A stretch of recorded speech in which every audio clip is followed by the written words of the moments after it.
said, I'm David Jackson. I'm a candidate for mayor of Madisonville. I'm here because I love Madisonville and I'm concerned about its future. I'm here because the tough economic times that we're facing as a nation place an even greater demand on local government to provide strong leadership. I believe that we can do better than having no options but to continue to raise taxes and utility rates. I believe we can do better than packing up our kids who worked hard and got an education only to find no opportunity here at home. In a day and age of increasing taxes and runaway spending, I say enough.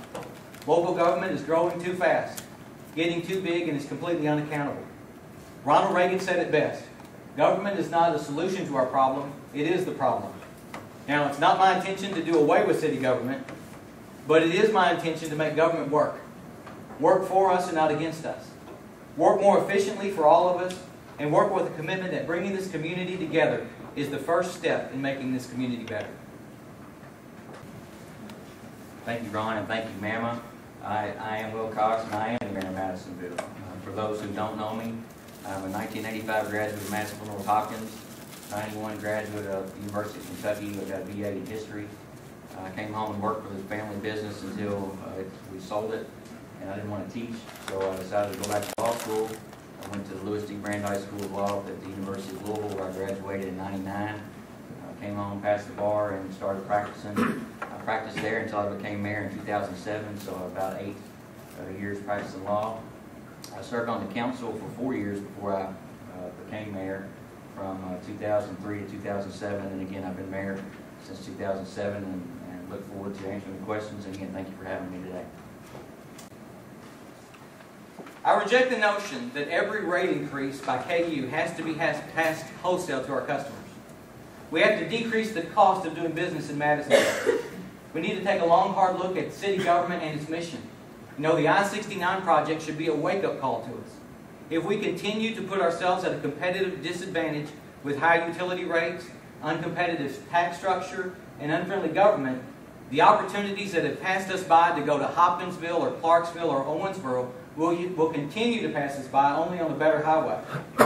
We need to stop passing dollar for dollar every KU rate increase by demanding a 5% reduction in city budget. Now, it's been said that they can't absorb that without cutting necessary services. My question is, can you look at a $63 million budget and say there's nowhere to cut? To put it in numbers that I understand, that's about like a 600-pound man telling his doctor that he can't lose 30 pounds without starving to death. City budget is overweight and it needs to go on a diet. The tough economy demands that we think outside of the box. Become creative to develop local entrepreneurs and attract new industry. Eliminating dilapidated structures is important. Our parks are okay, I guess, but I believe that Madisonville just wants to go back to work. Thank you. I think it's important to remember that the industrial buildings along the Penny Rock Parkway are on the KU electric system, not on the city of Madisonville. And I also think it's important to remember that the county's economic development efforts are centered in one corporation out here that has 20-something plus members from all segments of the community. MAMA itself has a representative on there. And so it's not just the mayor of the city or the county judge or the county who are out recruiting, it's all of us who are out recruiting. And so an indictment on us, or an indictment on me or Johnny or whoever, is an indictment on everybody on that board. And I'm not sure that's the best thing for the community. We are seeing some very encouraging signs of economic turnaround, and I would love to stand up and talk about them, but unfortunately in the economic development world you can't. But those of you who are on the ED board know what I'm talking about, and we hope that we're seeing signs of life, and that's a very welcome thing. And, with regard to our efforts to retain existing industries, again, I'll go back in the next 4 years. I'm going to build on the record that I built for the last 3.5 years. Specifically, we have helped, let's go down the list. We helped Electric Cycle. We've helped General Electric. We've helped Lambda Frost. We've helped UC Milk Company. We've helped Ruby Concrete. We've tried to help Summit Molding. We are in the process of helping Alliance Coal, Alstrom, and we've helped Hibbs Electric with some property acquisition. It remains to be seen how else we can help them. So in the next 4 years, we're going to keep doing what we're doing. I'd like to start to say I'm not a public speaker, and I'd like to thank everyone for having us today to get our views out.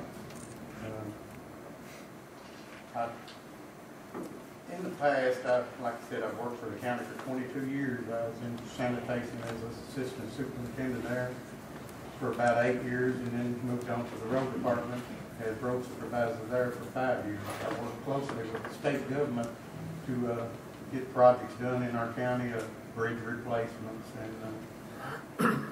and culvert replacements that the county could not afford, and we worked with the state and got that obtained to no cost to the county, to the citizens.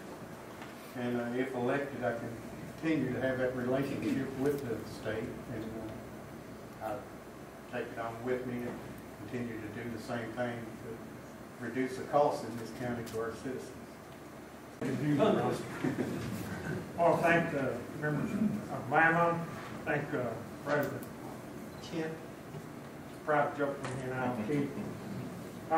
Judge Zink serves as the Chief Executive Administrative Office in Hopkins County. His duties and missions include promote full utilization of existing county resources and people funds and all, support economic development of the entire county, practice and encourage positive communications within the county and city entities, oversee county roads and privatize the use of funds, utilize coal service funds effectively throughout the county, maintain continued accessibility to all citizens, and appoint with federal court approval members to the board. Thank you.